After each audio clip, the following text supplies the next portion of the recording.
अस्सलाम वालेकुम अहबाब। हमेशा की तरह एक गज़ल से चंद अशार आपकी खूबसूरत बसारतों समातों की नज़र।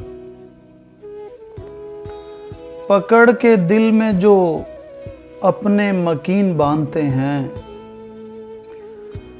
वो कैसे आँख में सपने हसीन बांधते हैं।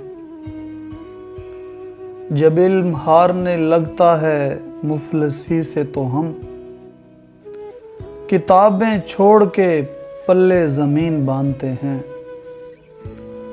उदास देख के हमको वो मुस्कुराते हैं,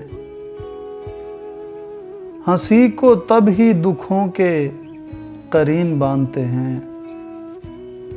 करेंगे बात मोहब्बत से दिल के मुखलिस लोग, किसी की ज़ात पे बोहतान लईन बांधते हैं।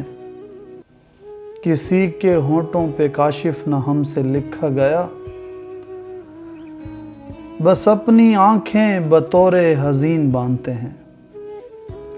पकड़ के दिल में जो अपने मकीन बांधते हैं, वो कैसे आँख में सपने हसीन बांधते हैं। बहुत शुक्रिया अहबाब, हमेशा सलामत रहें और शाद आबाद रहें।